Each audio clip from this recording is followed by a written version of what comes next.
لەگەڵ ئەوەی چەند ڕۆژێکە لە وەرزی زستانداین و هاوڵاتیان لە ناوچە جیاوازەکانی هەرێمی کوردستان لە خەمی دابینکردنی نەوتدان بۆ خۆگەرمکردنەوە، بەڵام هاوڵاتیانی قەزای چەمچەماڵ دەبێت خەمێک لە دابینکردنی ئاوی خواردنەوەش بخۆن. بەوپی لەم وەرزی سەرمایەدا بەشێکی زۆری گەڕەکەکانی قەزاکە دا بۆ 12 ڕۆژە ئاویان پێ نەدراوە و هاوڵاتیان ناچارن بە پارە ئاو بکڕن. 12 ڕۆژ شەوی ئاو نەهاتە ناوەڵا نایدن ئاو نییە خەڵک ئاژێ یا تەنکەرە نێرن ئەرێ وا تەنکەرتان لەوێ بەش دوو ماڕەدا و ئەی ئەم ماڕەکان خۆ ماڕەکان گاور و جوولەکەن پارەی کارەبایە پارەی مۆلیدەیە پارەی ئاوە بە قورئان 2 ساڵ شەوێ ئاو لەم بۆڕێەوە نەهاتەتە حەوشەوە داوای هیچ شەکە غەرامە وڵا غەرامە 170 180 ئەی من لە کوێن بی ئەوەنەکە بدەماهین ئێوەڵاوە بۆ پارای سەنن و یا لە بیرەکە پڕێکن تر ئاو کووە ئاو نییە نەوەڵە مامۆستاگیان بزانم 10 ڕۆژ ئامان نەهاتووە 10 ڕۆژە مامۆستاگیان تۆ خۆتە زاری ئەم وڵاتی قەزا و قەدەرە ئەنە ڕۆژێ نەوت نییە ڕۆژێ ئاو نییە ڕۆژێ کارەبا نییە ڕۆژە موچە نییە یعنی نازان چی بڵێ ئاخر معقول نییە یعنی بەم زستان تو بە چلەی زستانەوە خەڵک لافاو بردێتیە بە ئاومان دەبێت معقول نییە یعنی وەڵڵا ماڵ هەیە کە ئاویان کڕیەوە بە تاکەرە لە بەم زستان ئەم چلەی ئەوە داوسێمان هەیە کرێتی کاکە بە تاکەریان کڕیەوە. باوتەی بەرپرسانی فەرمانگەی ئاوی قەزاکە لە ماوەکانی ڕابردوودا تاکە چارەسەری بنەڕەتی کێشەی کەماوی سنوورەکە ڕاکێشانی بۆری ئاوی گۆبتەپە چەمچەماڵە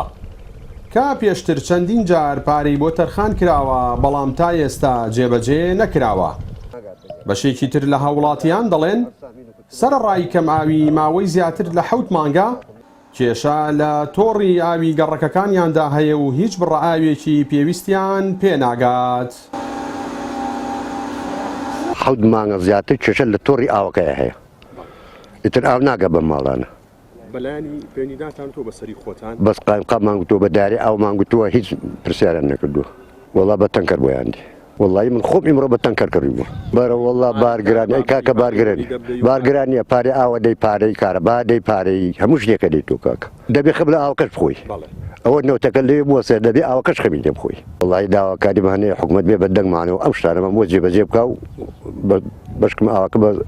چاچی بگا پێمان تقریبا 2 هەفتەی ئاو نهاتووە زیاد لە 13-14 ڕۆژ ئاو نەهاتووە ئەم ماڵان هیچ ئاوی نییە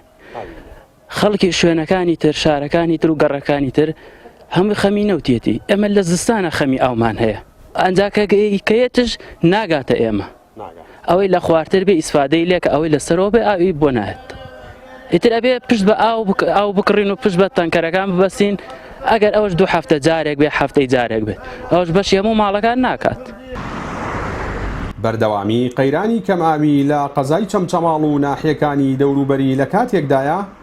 سەرەتای وەرزی هاوینی ئەمساڵ ساسان عەونی وەزیری شارەوانی حکوومەتی هەرێم بەڵێنی دابینکردنی بڕی 11 ملیار و 581 ملیۆن دیناری بۆ چارەسەری کاتی کێشەی کەماوی لە سنوورەکەدا. بەڵام وەرزەکانی هاوین و پاییزی شتێپەڕین و چەند ڕۆژێکیشە لە وەرزی زستانداین تا ئێستا ئەو بڕەپارەیە خەرج نەکراوە. ئەمەش دەرخەری بێپلانی حکوومەتە بۆ ڕوبەڕووبوونەوەی قەیرانەکان. جەلال جەباری کەناڵی ئاسمانی پەیام چەمچەماڵ.